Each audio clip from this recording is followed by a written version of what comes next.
Hi, can you see me, Michelle? I certainly can, yes. And I'm going to go ahead and actually introduce you and we'll get started if that's okay. Yeah, sounds good. How are you doing? I'm doing great. All Okay. right.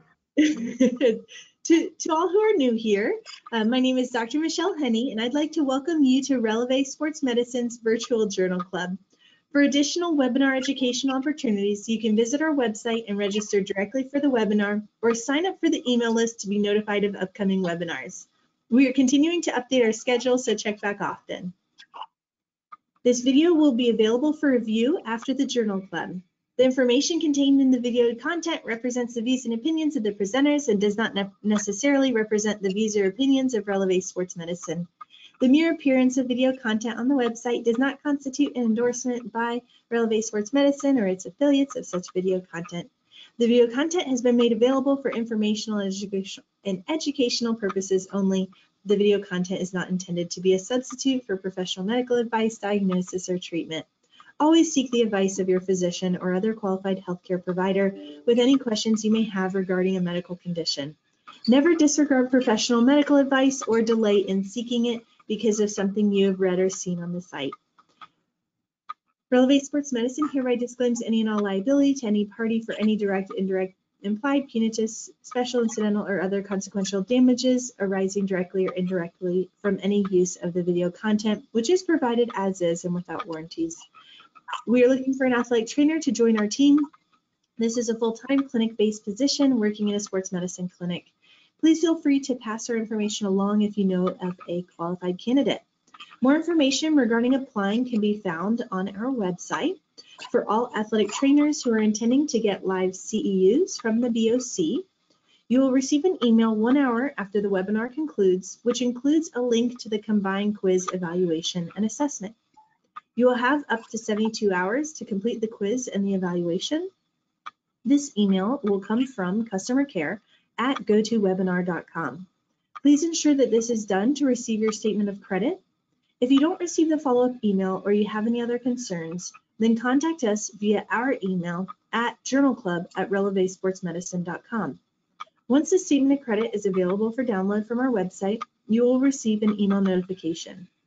If you have any questions during the webinar, please submit the question and we will review questions at the conclusion of the presentation. If you cannot see the PowerPoint slides when you're accessing the webinar from your mobile phone, swipe the screen to the left or to the right and the slides will become visible. The recording will be available for review from our website tomorrow. Dr. Bruce Thomas is our speaker today. He is a graduate of Tulane University for both undergraduate and medical school, where he also lettered as a pitcher on the baseball team. He has spent the last several years working as a team physician for the Washington Nationals. Prior to that, he worked for many years as the head team physician of the Montreal Expos. Prior to that time, he was a member of the medical staff of the Florida Marlins for 9 years. His care had earned him a World Series ring with the Marlins in 1997 and a second one with the Nationals in 2019. Dr. Thomas has also served as a team physician for the Olympic baseball team for the People's Republic of China at the 2008 Beijing Olympic Games. He was physician for the 1996 Australian Olympic baseball team, the 1997 USA baseball team, and also for the 2006 and 2009 World Baseball Classic Games held in Japan. He has also served as the medical director for the LPGA and the Epson Tour since 2006. He currently works as a primary care sports medicine physician at Orlando Health-Jewett Orthopedic Institute, where he also is a team physician for the Orlando City MLS soccer team. He is certainly well qualified. He is a mentor that I've known since my sports medicine fellowship, and he is speaking today about baseball medicine. Thank you, Michelle. Absolutely. Where can I pull up the PowerPoint? Is it going to be on here? We can see your screen. So if you wanted to go down to the presenter mode. Let's see.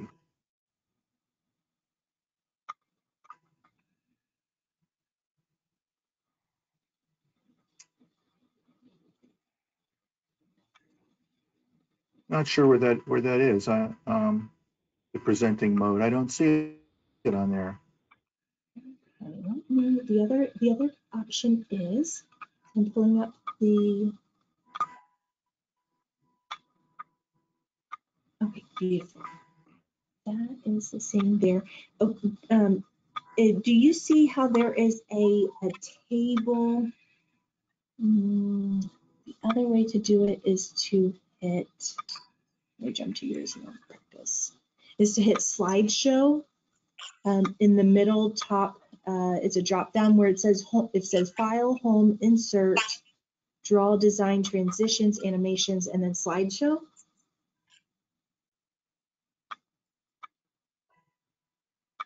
You see those drop downs on your PowerPoint? Yeah, you know, so it's not giving me the option. Let's see if, let's see. So sorry. No problem. Okay. I'm wondering if I can pull it up on, you know, just on my PowerPoint here, and Yeah, I would do it based off your PowerPoint there. And maybe I can call in telephone wise and do it that way, and then use my computer, because I'm not seeing the same screen you're seeing. okay, what I am seeing, what we're actually seeing, we're seeing your computer screen. So, Yeah. yep. So what I see is that you have PowerPoint pulled up.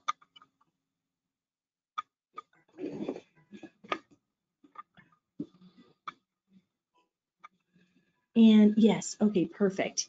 Yep, keep heading towards the top of the screen. You see where it says home?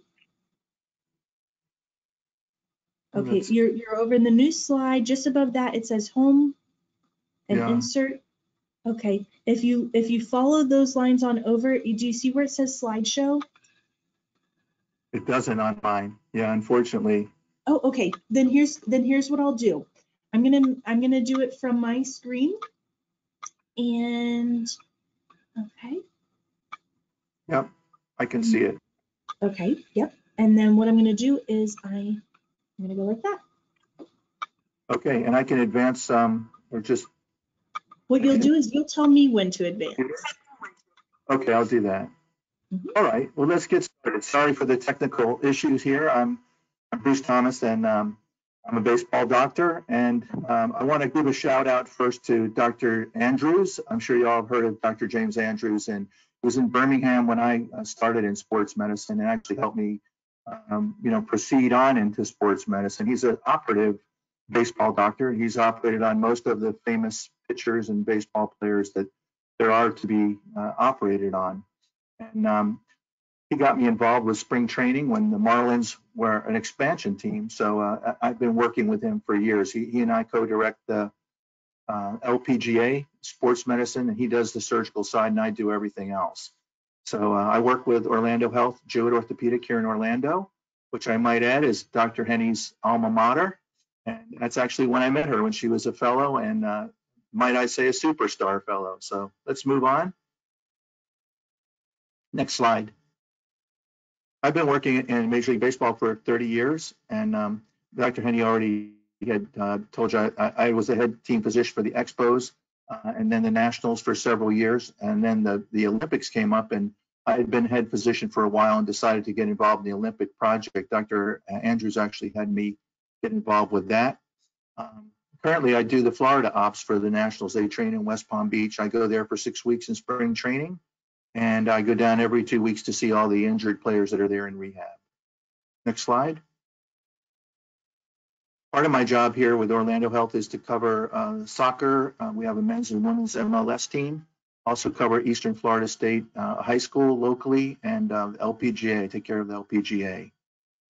Baseball, I have to say, I consider myself a baseball doctor, and they sort of make me cover the soccer, but I'm learning to like it over time.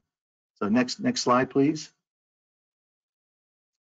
We're going to talk about mostly focusing on the athletic training side of it. I'd like to talk about the history and the physical mainly, with how we are able to extract information from baseball players. I'd like to stay with information I think will be relevant to the ATC, And I'd like to give you some pearls. There are some things I think, I'll bring these to your attention when we get to them. And I think if you know them, there are approximately 5 or 6 slides where I think that information is something worth taking with you to take care of baseball players. We're going to emphasize the shoulder. I'd say about 65% of what we see in spring training or otherwise is shoulder issues. The elbow, of course, is on the rise, but to quote Dr. Andrews, we can fix an elbow. The shoulder is a black box. So we'll talk a lot about shoulder. Elbow, we'll talk about the basics, but it is a little bit simpler from a baseball standpoint. And then a few other related factors such as hamate fracture, thoracic outlet syndrome, and a few things to take with you for your baseball toolkit. Okay, next slide. We'll be talking about the history and the physical common problems, their management, so a few case studies, and then questions at the end about the shoulder. Next. So throwing is an unnatural act. I'm sure you've heard this before, and it's incredible demands on the shoulder and different from other sports. The shoulder's involved in weightlifting, swimming, every other sport, but in baseball, it's really the focus of attention and action, also the focus of our injury assessment and treatment. In baseball, diagnosis and treatment are more subtle. They require more touch or feel, if you will. I tell all the fellows, we're not in a hurry here. These things didn't come on suddenly. It's not like an ACL injury on the field of a football game where you have to go out and make an assessment quickly. These things occur over time, and I tell everyone that trains with me, just take your time, take a deep breath, and let's figure out what's going on. We're not going to do it usually at the first assessment. The throwing motion stresses the extremes of motion for the shoulder, and very large forces are necessary for acceleration and deceleration. Even nowadays at the high school level and even younger, large forces are necessary. So of course, the larger the force, the higher the rate of injury. Okay, next.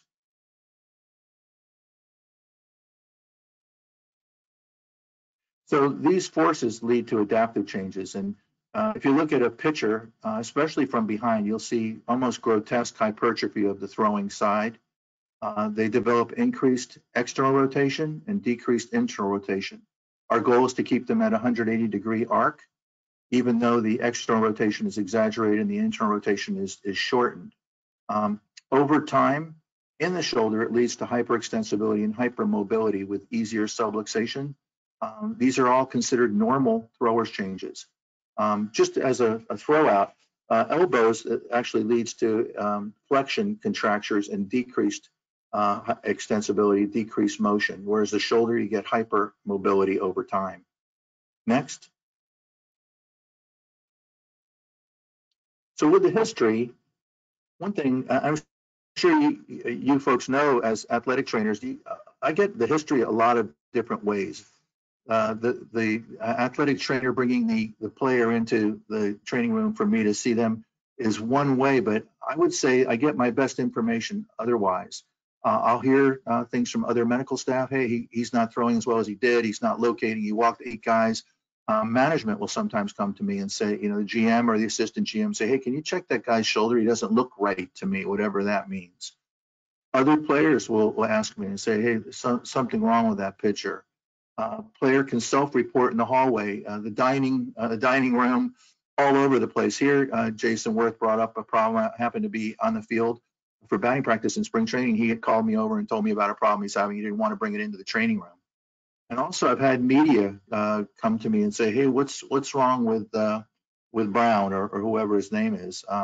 So you can pick up shoulder history information many different ways. Always have your eyes open. Always try to gather information. Next. Oh, this is Tokyo. The Tokyo Dome has the Japanese Baseball Hall of Fame. They have the busts of the players just like we do in Cooperstown. And when I was there for a couple of World Baseball Classic, the Asia, you can see it's very similar.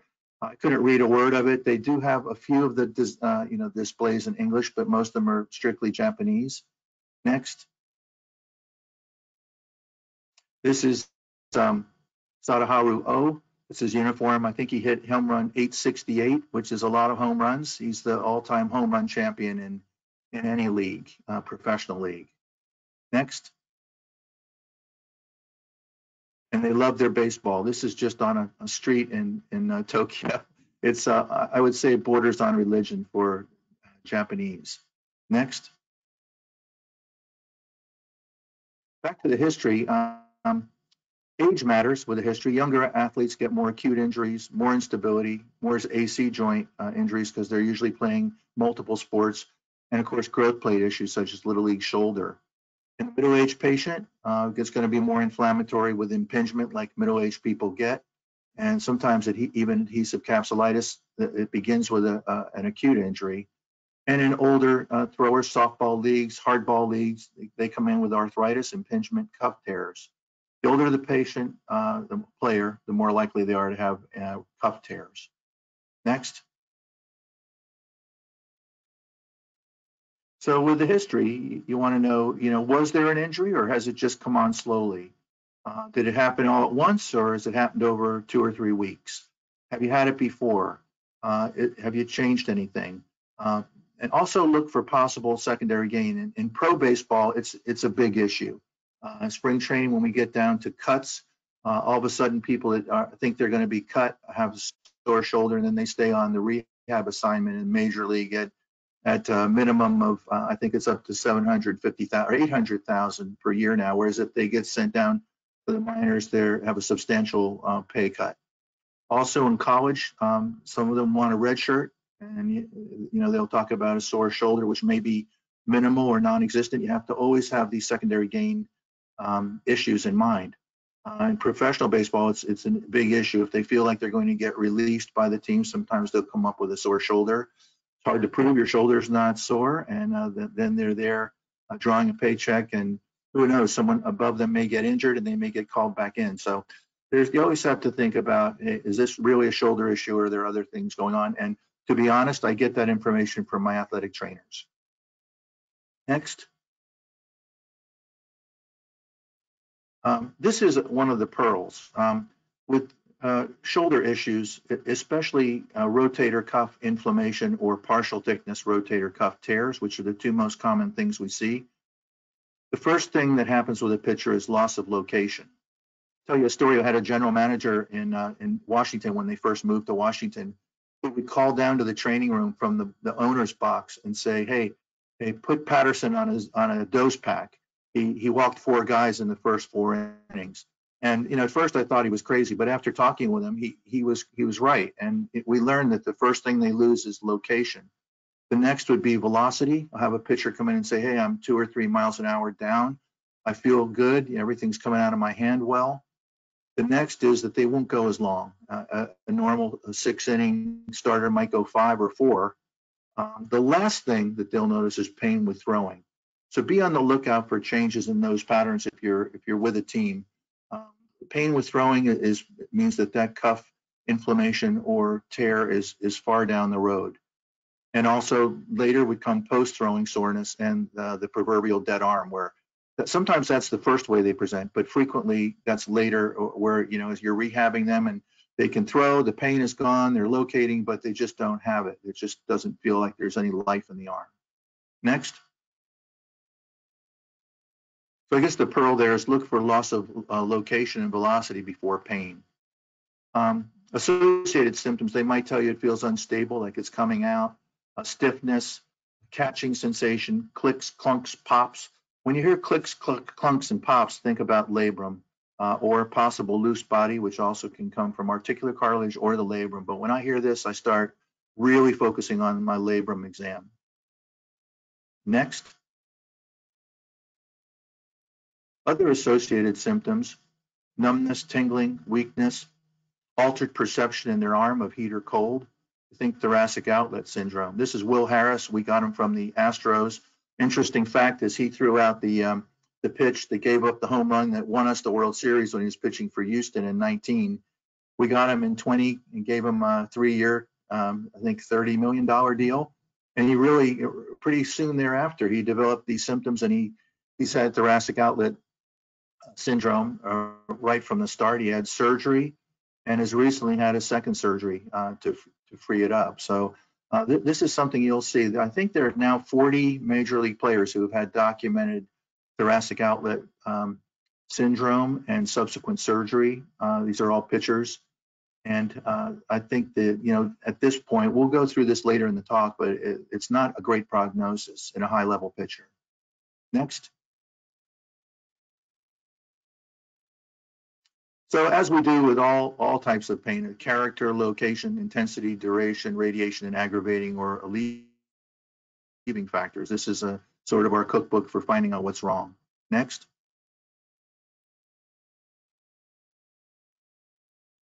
So these are things I always ask pitchers, and I think these are pearls. I ask them if they've had a recent change in workload. When we draft somebody out of college, or especially out of high school, they've never pitched all the way through the summer the way they do, where they're throwing every day, bullpens every other day, games twice a week. They've never had that workload. So it's almost automatic with a new player. But we'll also see players that have been moved to the bullpen from starting assignments, and their innings are going up. They're having difficulty changing their warm-up routine. I ask them if they have developed a new pitch, a new grip, or if the coaches have made any mechanical changes, because frequently shoulder issues will come from that. And a lot of times I'll actually bring the coaches in down the road and get them back to their old mechanics as they're rehabbing. I ask them if they've had response to previous attempts at treatment. A lot of times they'll come in, they've already tried Aleve, they've tried Advil.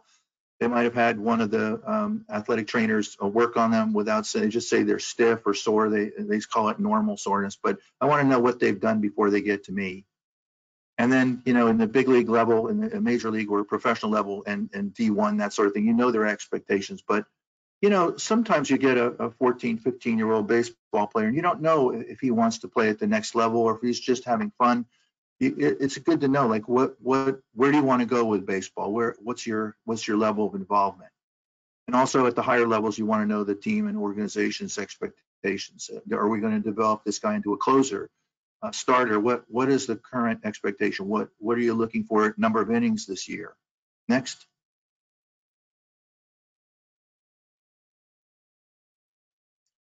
These are the phases of throwing. I'm not going to go through. This is everywhere in almost every baseball talk. I'm sure you've seen it. But one pearl is I like to have the thrower show me where, at what point in the delivery it hurts.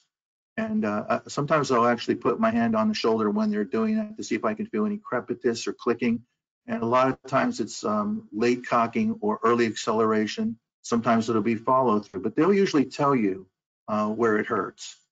So you can see late cocking, early acceleration is anterior issues usually. Late acceleration into follow through is usually posterior, since the rotator cuff is basically the brake. It stops the throw. And cocking through follow through, in other words, the entire phase is usually a bicep tendon that's flying around. But when then they say it's through the whole thing from cocking to finish, there's usually a pretty big problem there. Next. One thing on this slide, I want to go to the bottom where it says injury elsewhere, other musculoskeletal problem. 1 year in spring training, Steven Strasburg was doing box jumps and had a pretty significant ankle sprain. And it was getting close to the season, and he wanted to be the opening day pitcher. And there was a lot of pressure for him to pitch. So we treated the heck out of the ankle, taped it, braced it, whatever we had to do, and returned him to throwing pretty quickly so he wouldn't lose any of the, his finesse and his touch. And he was able to start opening day. But to be honest, about 3 starts later, he wound up with serious shoulder problems that cost him a big chunk of the season. And what happens with anywhere along the chain, what will happen is it'll alter their throwing mechanics even slightly. And 1 to 3 degree change of arm elevation or follow through position will make a huge difference in delivery and a great increase in injury risk. Any of you that have been down, I know Michelle's been to spring training. We have a big video room right off the dugout. They can study their mechanics, see if they've changed their delivery. And this is important because if they do, injury risk goes up. So think problems elsewhere. They have a sore knee. If their neck hurts them, it's going to alter their delivery and it's going to raise the risk of a shoulder injury. I frequently tell pitchers, hey, you sprained your ankle, I don't want you to pitch for a couple weeks. And, we let them drop to a knee and throw to keep their arm strength, but we don't let them actually pitch. And they say, why not? And I say, well, I don't want you to hurt your shoulder. And sometimes I get the strangest looks, but it makes sense. And most of you have dealt with this before with other sports as well. Next.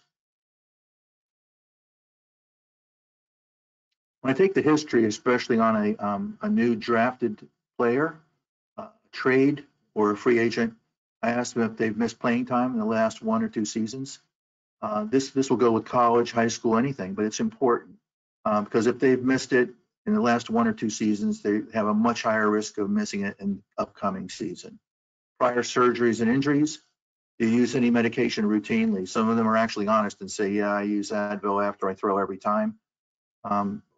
Supplements, a lot of them use anti-inflammatory, antioxidant supplements. I asked them if they've had any injections to the shoulder or elbow. And it's funny, some of them have been getting injections since they're 14, 15 years old, especially players who are identified as special at that age, and their parents or coaches or what have you want them to succeed no matter what. It's interesting what they'll go, the degree they'll go to get them to advance. Next. I always ask them if it began after a single throw. This is not common. Usually they can't really tell you. They'll say, a week or 2. Sometimes they'll say, I threw a bullpen and I threw a changeup on the 3rd pitch and bam, there it is. When it happens suddenly, I think about a subluxing bicep. I think about possible rupture of a portion of the rotator cuff or even partial tear, maybe an acute labral tear. An acute subluxation is unusual, and a spontaneous fracture is unusual. You think about Dave Dravecky. He was the San Francisco Giants pitcher who broke his arm with 1 pitch. And that turned out to be a pathologic fracture. I believe they found a metastatic cancer. But we had a player in our organization who's recovering from Tommy John, went to throw a pitch and broke his humerus. And this happens, but I would say in 30 years, I've seen it twice. So it's not common and it's not a difficult diagnosis. Next. Most of the time it's gradual onset, and from the additive effect of the microtrauma, it's usually rotator cuff disease when it's gradual, impingement syndromes, less frequently instability syndrome. Next.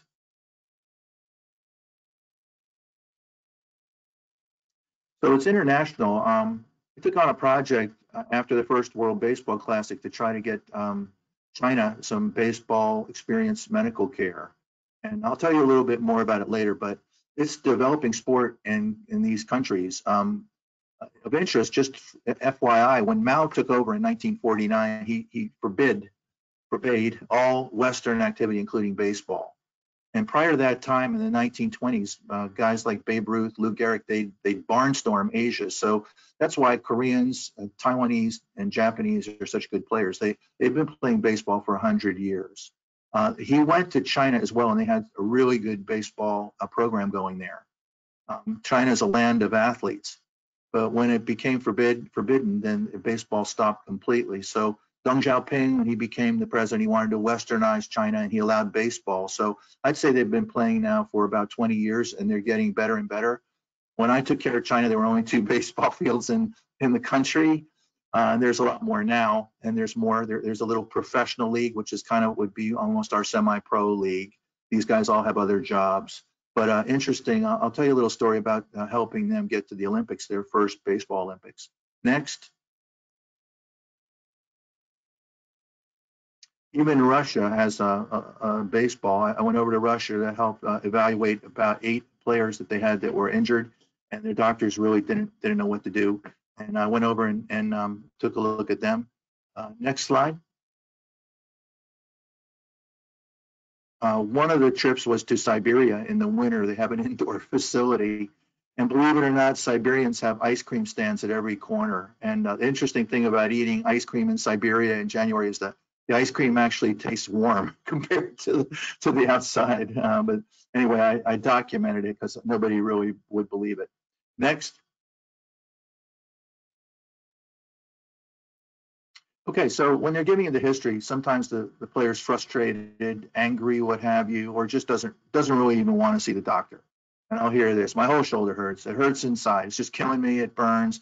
That's just not where it's going. And I tell them, you know what? You're going to have to take a couple deep breaths because we're going to be here for a while. We're going to try to figure this out. And then once you calm them down, then you can get more information. But that's just not acceptable. Next.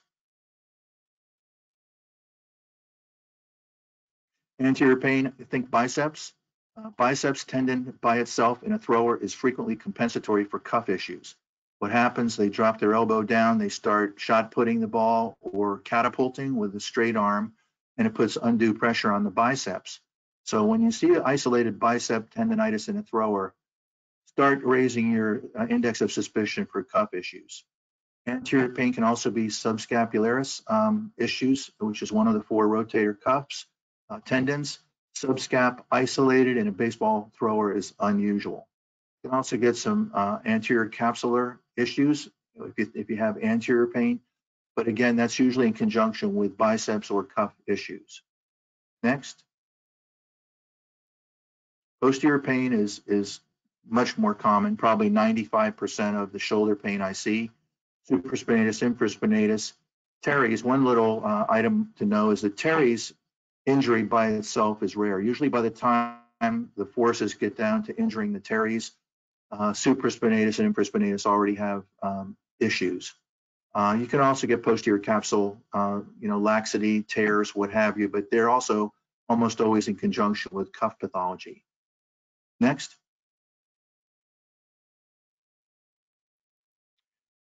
AC joint. If you go to the bottom, this is usually position players. This happens when they're diving for a ball, collisions with other players or with a wall. You don't see it in throwers too much. When most of the AC joint issues I've seen have been trauma or position players throwing straight over from the outfield. Next.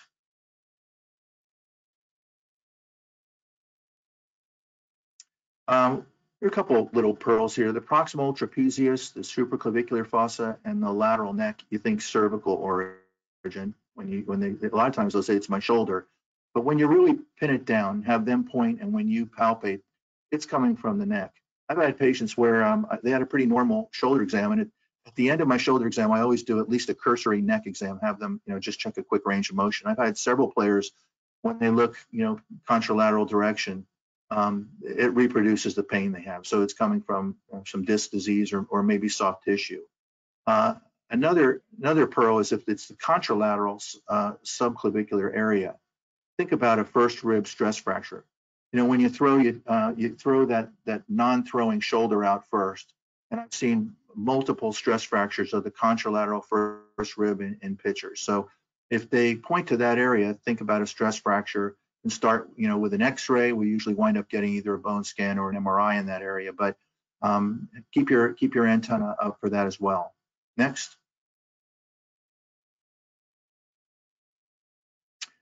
Ipsilateral flank and ribs, same thing. Stress fractures of the lower rib. I have seen it on the contralateral side, but it's almost always on the throwing side and occurs with the follow through.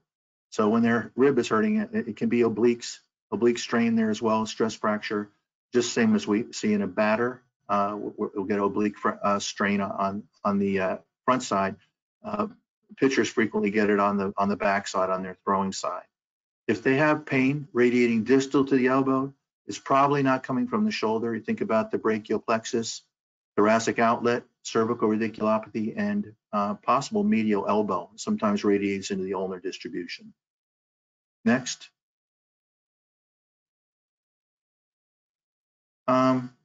This we've talked about the character of the pain. I think shoulder history can be pretty non-specific, but you want to at least document what it is, and it'll help sharpen your skills. Next. Night pain, almost by definition, is rotator cuff disease. The only other time when I always ask patients in the office or at the training room if they have night pain, and it's almost always cuff disease. The only exceptions, I've had a few people with metastatic disease in the office and they have pain at night. They have actually constant pain. That's next. If they have that, it's a more advanced process. It's either a complete tear or a disease from elsewhere, such as a metastatic pain. Next.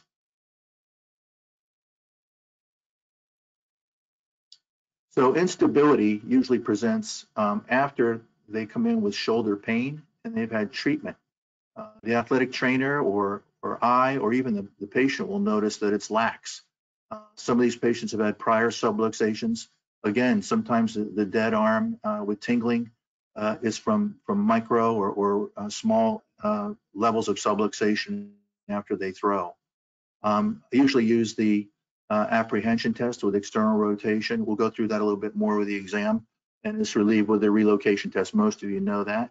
Next.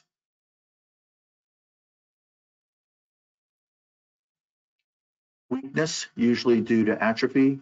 They change the throwing motion because of pain and inflammation. So you get a cycle where you have pain, you alter your throwing motion, then it becomes weak because you've altered the motion, then you repeat, and it's not a good cycle. Weakness usually is cuff disease. You can be fooled sometimes by a cervical or brachial plexus issue. It can be a neurologic problem. You think, oh, there it is. He's got cuff problem. He's weak. But you know, always make sure you have your antenna up for neurologic issues. Next.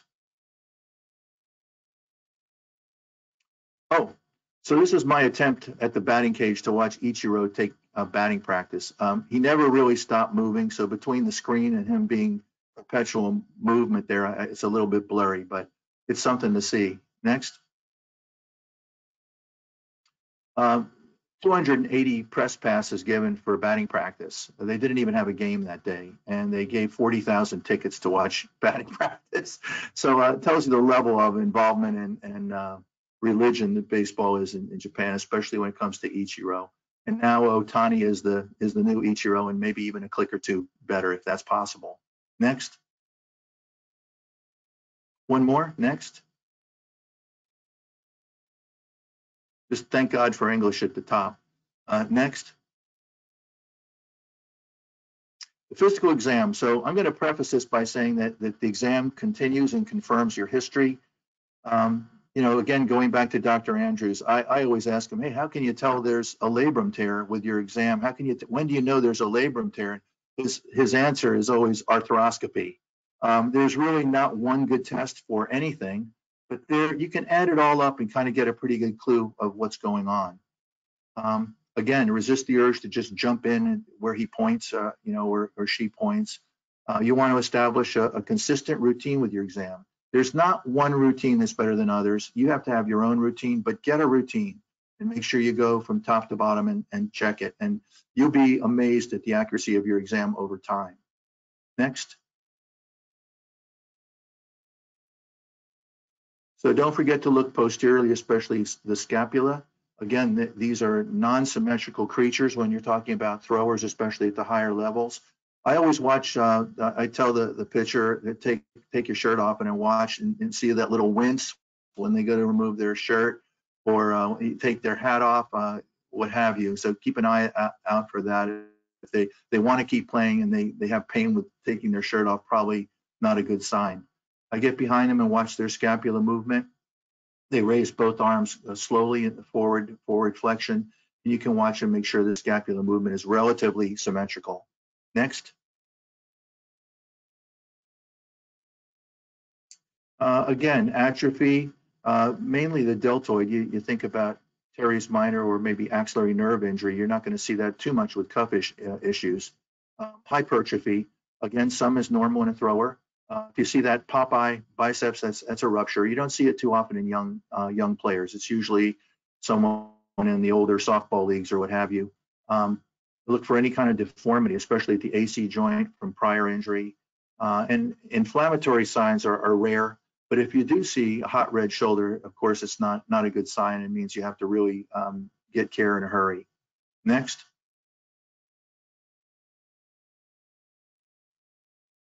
By the way, I've only seen one septic shoulder, and that was in a young child, a spontaneous septic shoulder. You know, had to tap it, found pus, and wound up in the hospital with a pediatric ortho with drainage and that sort of thing.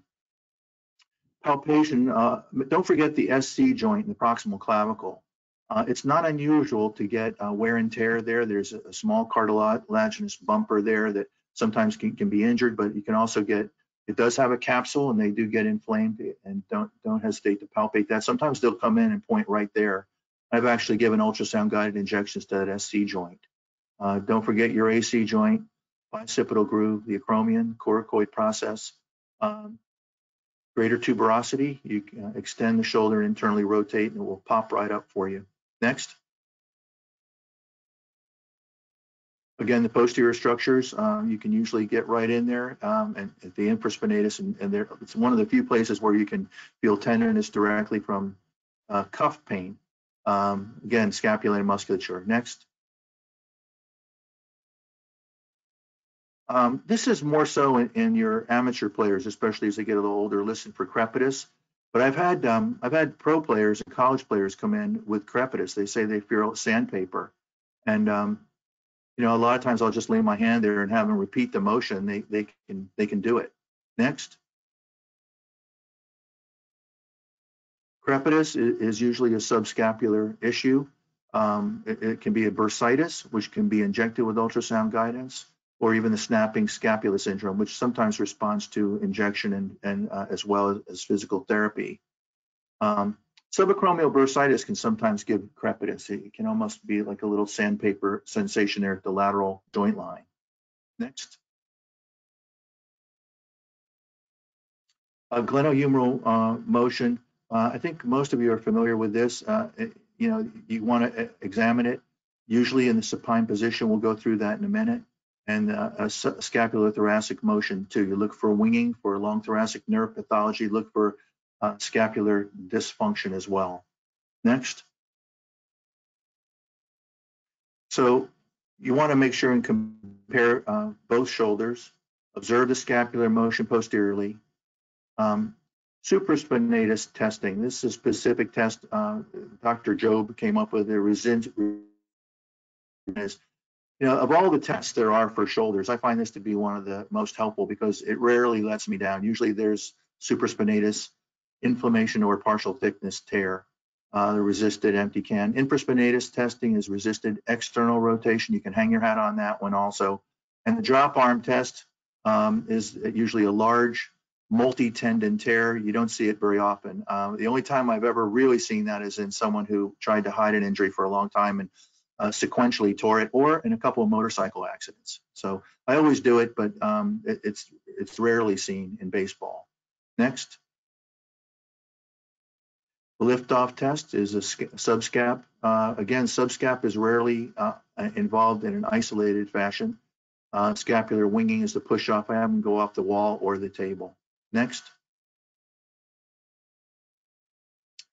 For anterior stability, I usually use a Lockman's for anterior and posterior. The apprehension test is helpful, especially supine, doing the posterior apprehension test. Next. You can check the sulcus or sag sign. That has to be pretty significant laxity for that to be positive. And in baseball, they're usually so strong that you don't really see that. I do see it more in the general population. And then something just in the back of the mind, think about patients who have generalized ligamentous laxity. You can test them with a thumb hyperabduction, check their index finger for hyperextension, and also their elbows and knees will hyperextend. Next.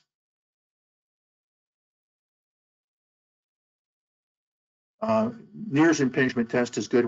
I'll show you another slide in a minute, but this is pretty good for impingement. Hawkins, I find to be almost foolproof for impingement. Again, don't confuse Near's impingement test with Near's impingement sign. The test involves an injection. We inject Novocaine, lidocaine into the subacromial space, and it relieves their pain. That's Near's impingement test. Near's impingement sign involves a straight upward movement of the arm with resistance. Next. Here's a Hawkins test. I'm sure most of you are familiar with it. I find it to be extremely valuable for impingement and cuff inflammation. Next. Here we've got Near's sign. Next. This is the Job test. This is pretty specific for supraspinatus. He actually looks like a few of our relievers with the beer gut after a while when they get into the mid-30s. So you don't have to be an athlete to pitch. Next.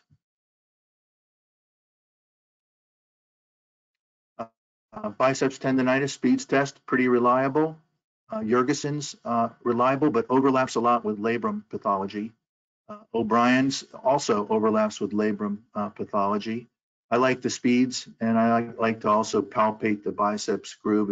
It's pretty foolproof. Next. Here you go. Here's the speeds test and palpating the bicipital groove. Next. This Jurgensen's test. Externally rotate and supinate.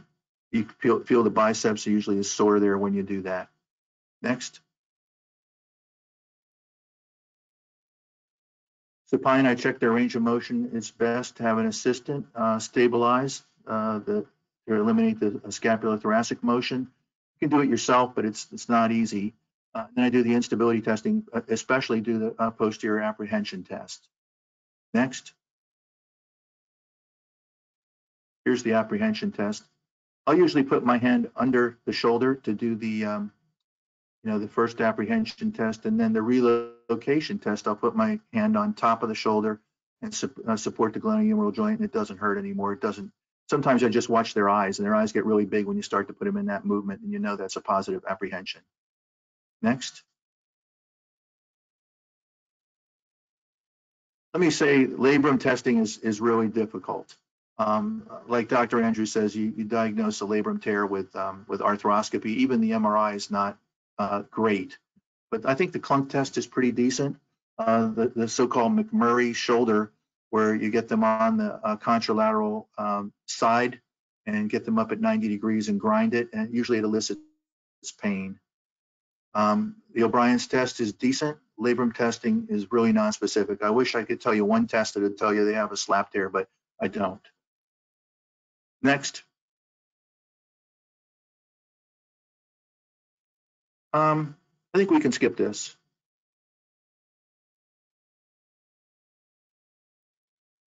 So always check these factors when you're doing an extremity. Just check.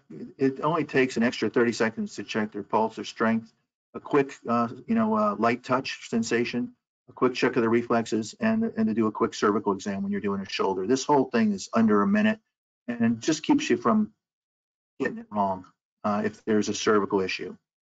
Next. Diagnostic studies.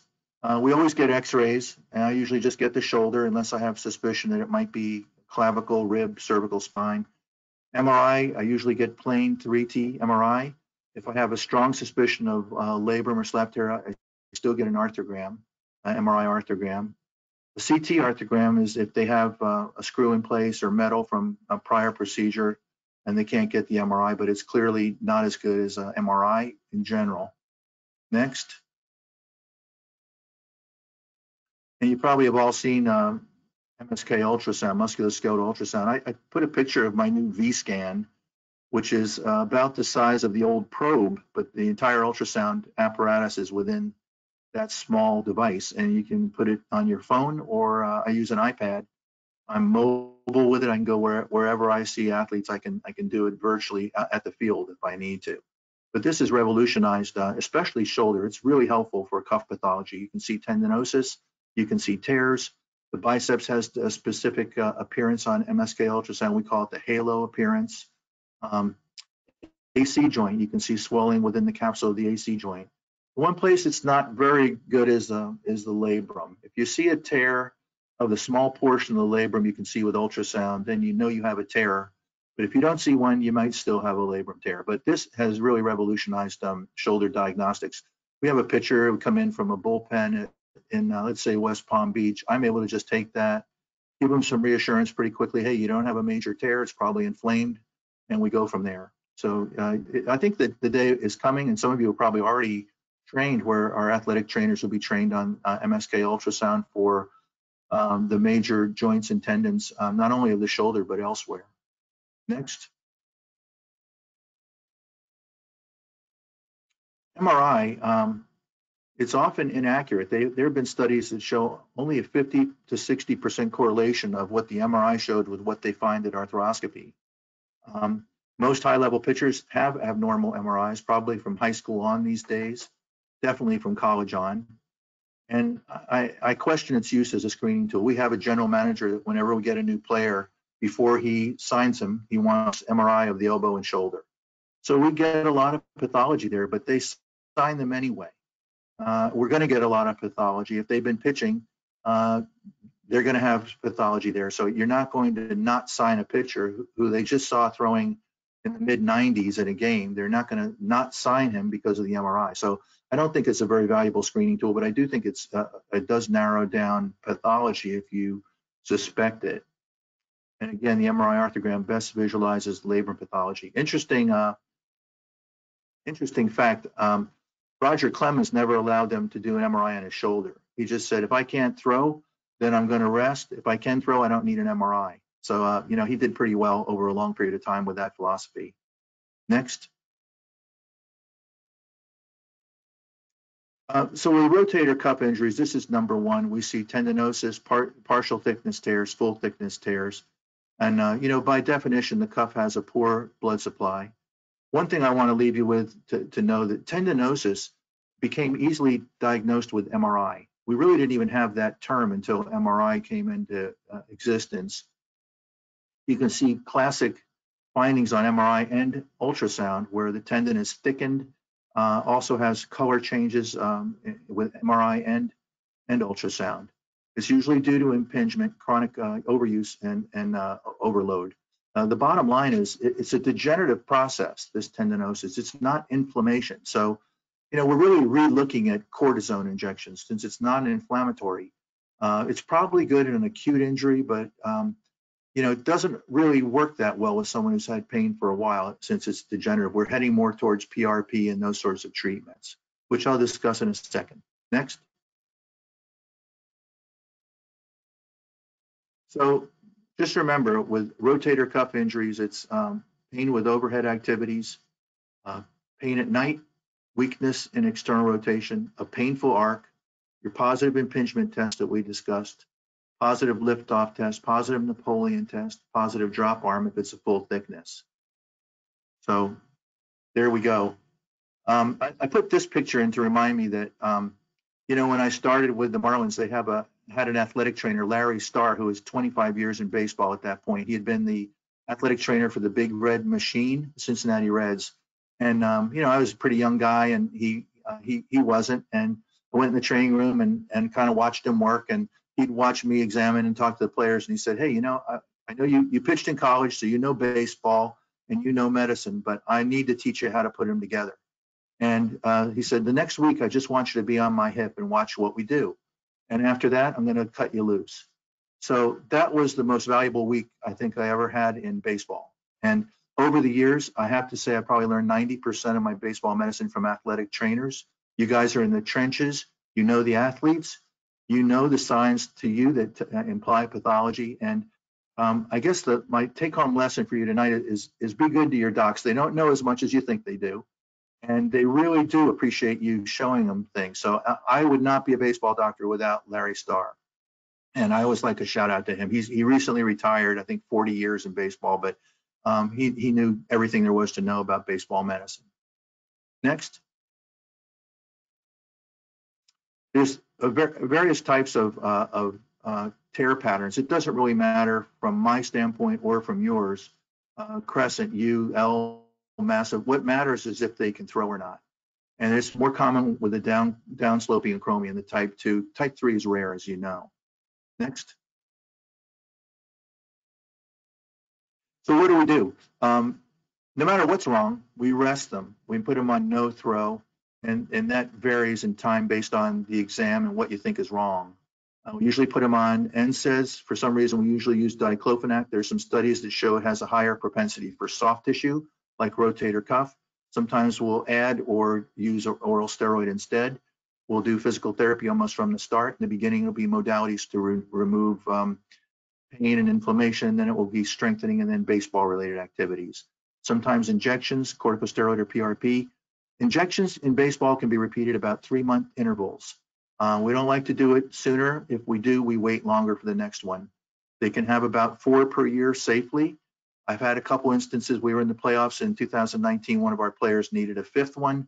And I told him, you're going to get a 5th one because the playoffs are here. But next year, the max you can get is 3. Most pitchers don't need any, but some really need it to get through, and especially as they get older. We usually rest them 6 weeks, sometimes more in season, sometimes less. If it's a mild inflammation, we might have a starter miss only one start. And then we do a throwers program, which is interval, starting usually 45 to 60 feet, backing up each time you throw. Throwers programs are done every other day. I have something to say about that at the end of the lecture. I'll give you a reference for that. Next.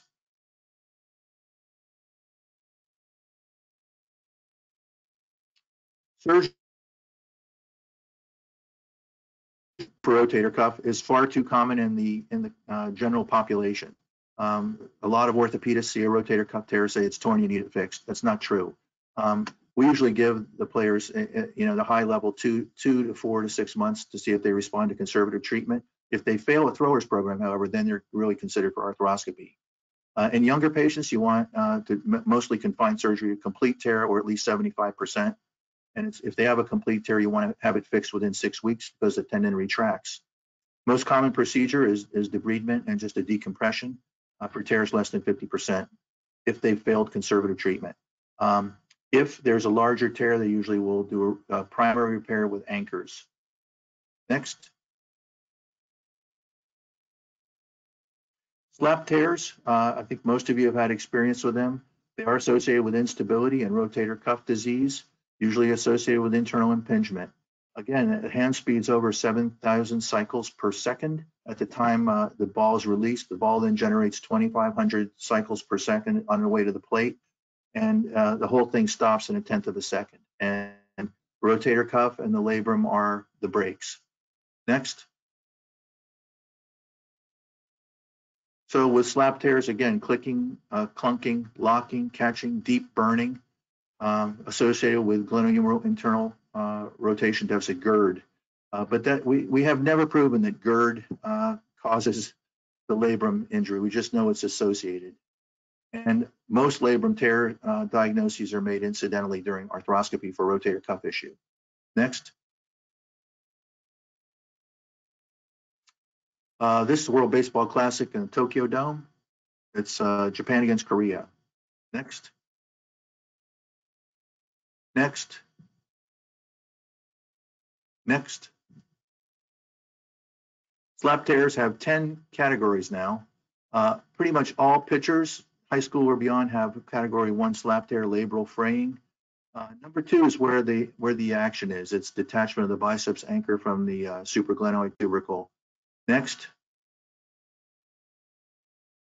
The important thing about slap tears is the integrity of that bicep anchor. If that starts to lose, then we've got to figure out something to do with the bicep to ensure its integrity with throwing. Otherwise, it's just flopping in the breeze and all hell breaks loose. So that's the main thing, is to see where the bicep attaches to the labrum. Treatment of all types of slap tears is surgical if the symptoms don't subside with conservative treatment, and most of the time they do. I frequently do a glenohumeral injection, rest, rehab, throwers program, and they're back in the saddle. If it keeps happening, then you consider surgery. But labrum surgery is bumpy. The recovery, they rarely even pitch well the first year back after almost a full year off. We had one guy, he was so frustrated the first year back, and I told him it's going to be bumpy, just survive the first year back. Second year, he won the Cy Young Award. I also, just as a pearl, most civilians, non-professional or high-level throwers, do not need labrum surgery. I see a lot of community tennis players that wind up with labrum surgery, and then they wind up in my office for off-label Uflex injections to the labrum and off-label, all types of treatment because it failed. You really want to slow play labrum injuries in people who are not making their living or their scholarship by throwing a ball. Next. Tendinosis we talked about, not inflammatory, pretty new term. Next. Same thing, tendinosis responds to rest, injection, throwers program, survey the pitch count to make sure they don't get back too quickly, especially at the lower levels, high school and lower, and tendinosis rarely requires surgery. Next. Quick word on PRP, platelet-rich plasma. It's autologous, it's from the patient. Draw the blood, spin it, filter it. About 20 minutes, we have platelets, various degrees of concentration. various degrees of white cells in it. Takes about 30 minutes, including the spin.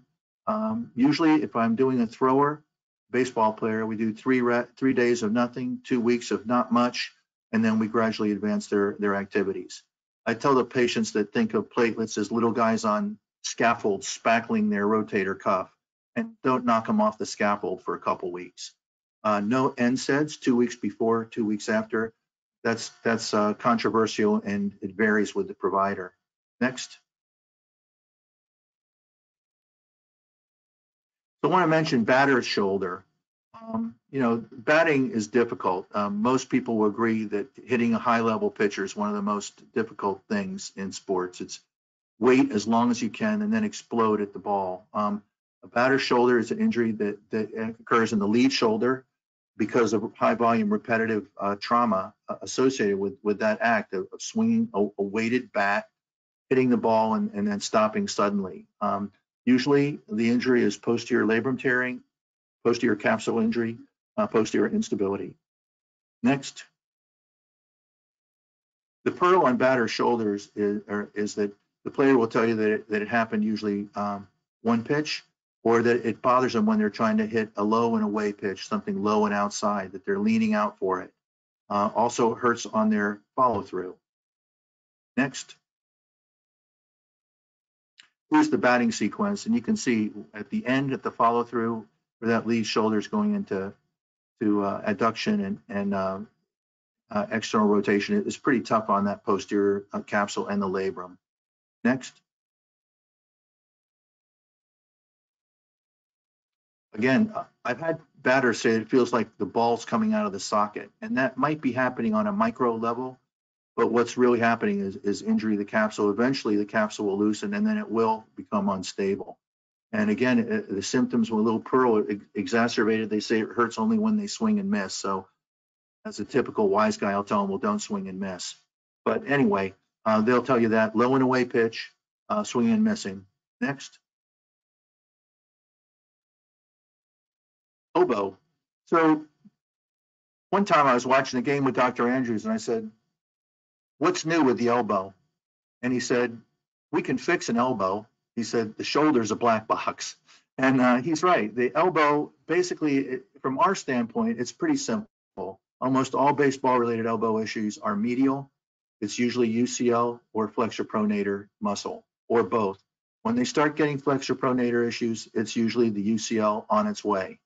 Posterior elbow, think loose bodies, and they'll complain of it catching on them. It's usually pieces of the articular cartilage from the olecranon that they eventually shave off with repetitive throwing or repetitive batting. Occasionally, we'll get a baseball issue in the lateral elbow. It's usually if they're hit by a pitch or run into a wall. Next. Medial pain, once in a while, we'll get it where they're fine, and then it pops, and they're done. Most of the time, it's gradual onset of pain. And sometimes the same thing. They'll lose their location, their velocity, and then their elbow will start hurting. It radiates into the forearm.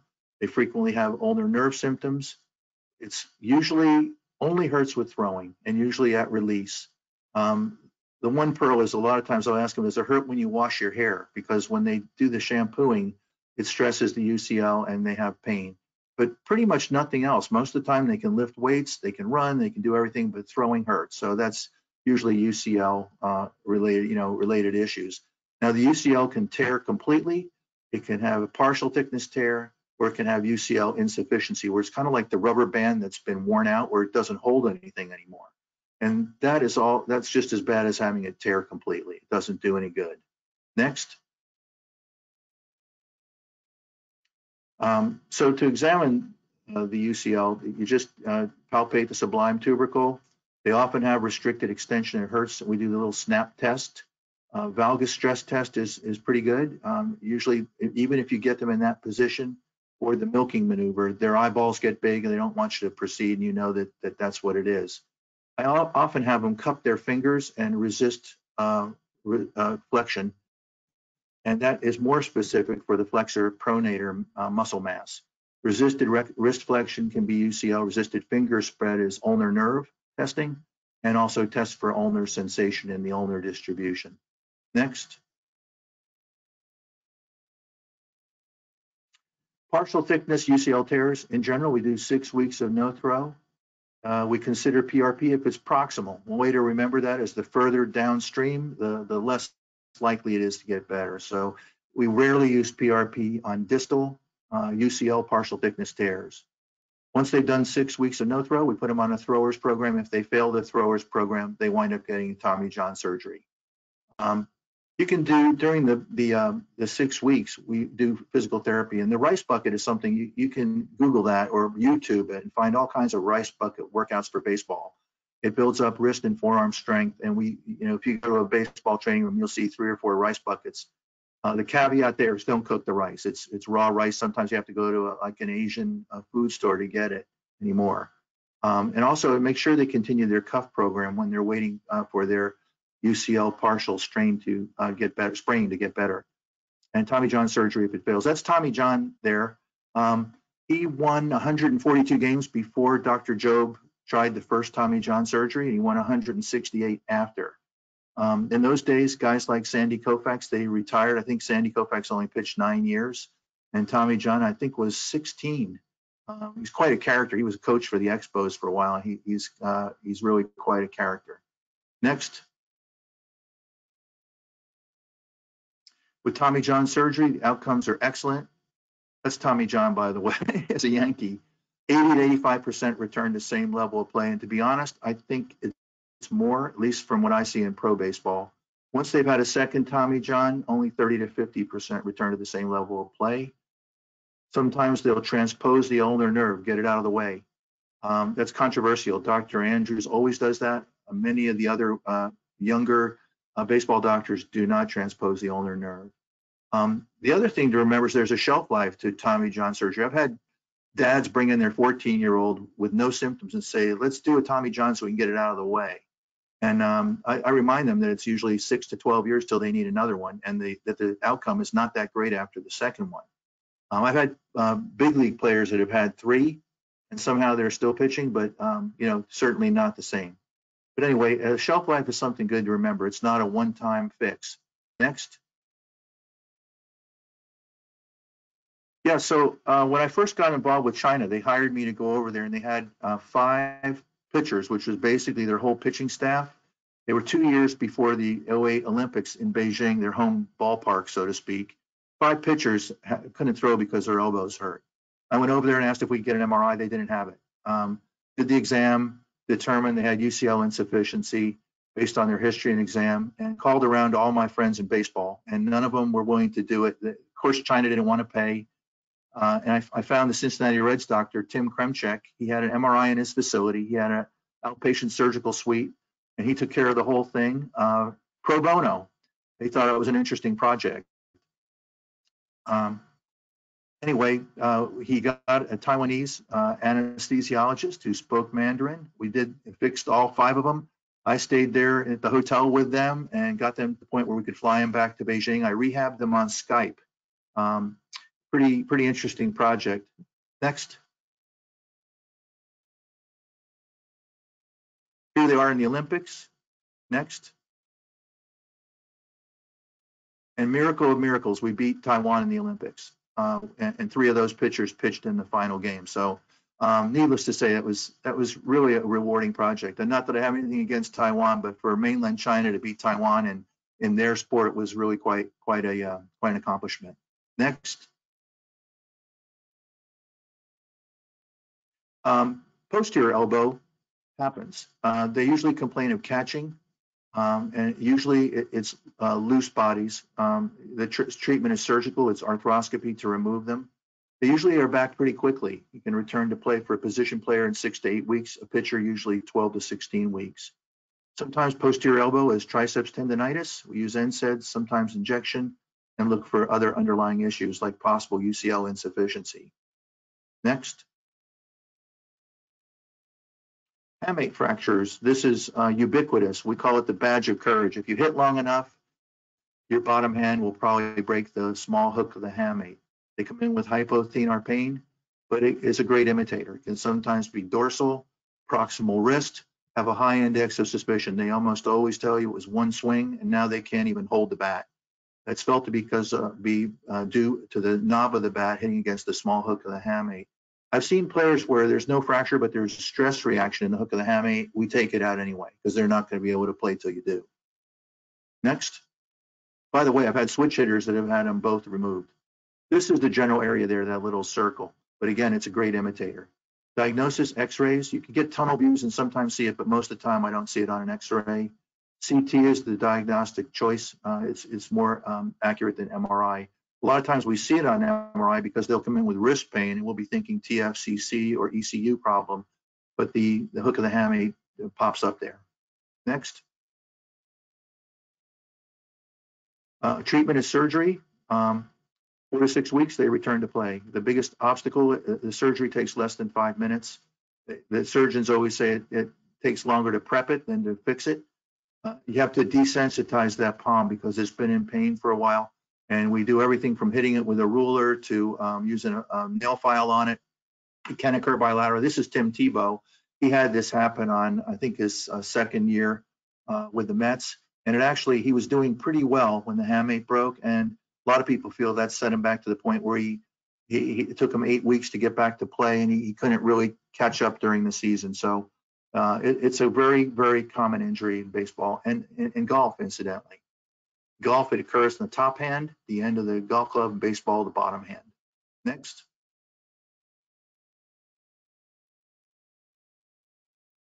I want to mention thoracic outlet. There's a bundle of neurovascular structures from the neck all the way down to the upper extremity. This gets compromised with repetitive throwing. It can be from congenital cervical rib there. The anterior scalene muscle can impinge it. The pec minor, those three are the most common. And again, repetitive acceleration, deceleration of the throwing cycle, and a small outlet. This can be genetic or from scarring from repetitive throwing over time. Next. We talked about this a little bit, but it can be arterial, venous, neurogenic, or nonspecific. The most common is neurogenic in baseball, but nonspecific is a close second. Next. We reviewed these symptoms before. Numbness, tingling, weakness, loss of velocity. They'll say, my hand doesn't feel right. I can't wake my hand up. That's Matt Harvey. He was a superstar, phenom with the Mets, and had thoracic outlet, and he has returned to play and has been playing for probably 6 to 8 years after the surgery, but he has never been the same. This is problematic. Pitchers come back sometimes and usually not the same effectiveness. Next. Same thing, history, like we talked about the exam, there are several provocative tests, Adson, Roos, Wrights.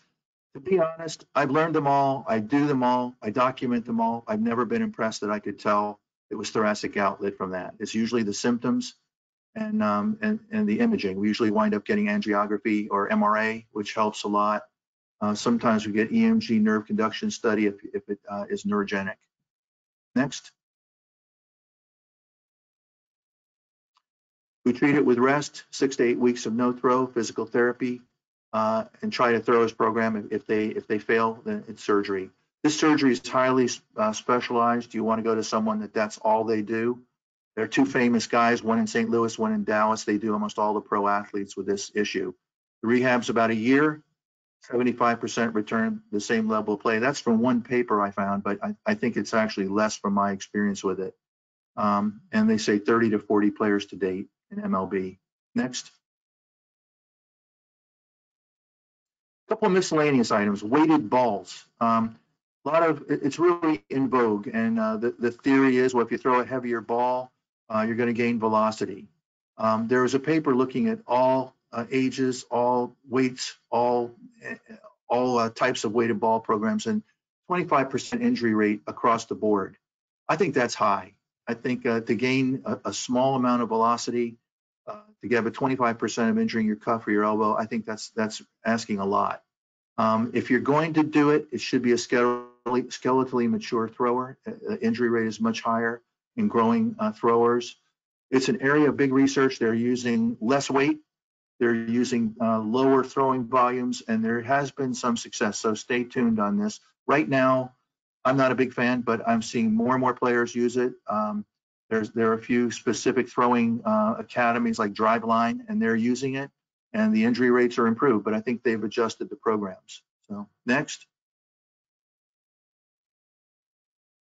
The interval throwers program. Dr. Andrews came up with this 20-some years ago, and it goes through multiple phases before the mound and after the mound.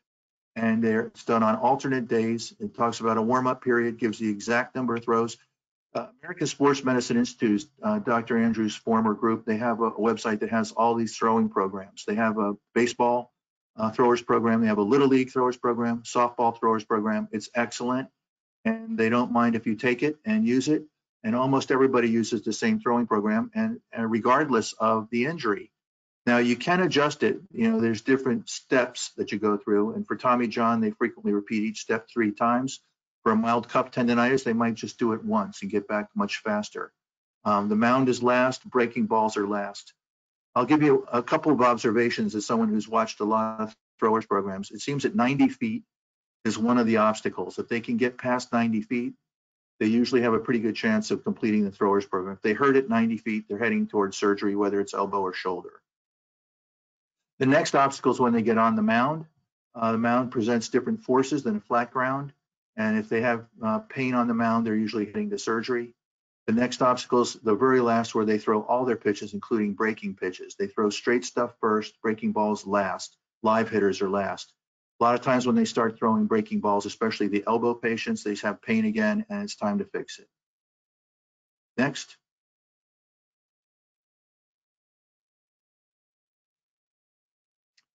I thank you for your time, and I hope you learned a little something about baseball medicine. I love it. It's been my life, and I think you'll have a good time taking care of ball players. They're a great lot. All right, well, thank you. Thank you so much for that. I do have a question in the chat, and I will go ahead and read that. And then if there's any other questions, please don't hesitate to put those in the question box. So this question comes from Amber. She has a high school senior pitcher who had medial elbow pain. He had equal strength bilaterally. He saw one of the local physicians who had ordered an MRI. There was findings were that the UCL was avulsed from the humerus partially with no complete tear. And then it looks like they also went to see another physician. That other physician recommended they do Tommy John surgery if they ever want to pitch again. And so the question becomes, would presumptively, this is a proximal partial, do they need to go the surgical route initially, or should they wait and do rehab and then hope that it progresses, improves from there? So it's a young player, and I would give him every chance to heal. Proximal generally has a better prognosis. I think I'd try to find someone that can do ultrasound-guided PRP and 6 weeks off throwers program. If he fails that, he's probably going to need a Tommy John. The other caveat is Tommy John procedures should be done by people that do a lot of them. I don't think it's for the community orthopedist in general to do 4 a year. I think it should be someone who does a lot of baseball. And usually you can find those. If anybody wants to know, I'm pretty connected, and Michelle is also. You can email me, and I'd be happy to connect you with somebody, you know, that's high level, that does a pro or college level. But yeah, I think I'd give them a chance and see. To be honest, usually once this happens, they're kind of heading for Tommy John. There's a really famous, I won't say his name, but there's a famous sports ortho guy that says, as soon as a pitcher's elbow hurts, do the Tommy John and get it out of the way.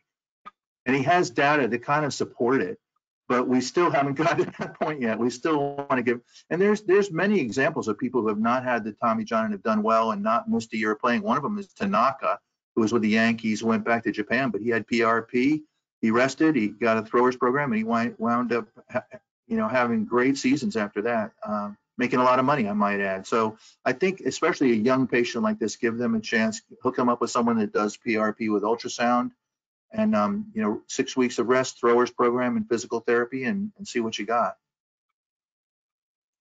Okay, the next question comes from Michael, and this isn't interesting one. He says, do you think the Kumar Rocket situation is more on Vanderbilt overusing him and not providing the actual issues with him, or the Mets not doing enough homework on him? And do you think he will get drafted again in June? You know, that one, it depends on whose side of the story you hear. And, you know, I really don't think it's on Vanderbilt. I think they're pretty good to their pitchers. If you look at that track record there, that program's unbelievable. You know, and I don't want to blame a rival team in my same division, but if I were to blame someone, I would probably blame the rival team in my same division. I think you'll get drafted again, and I think you'll do well.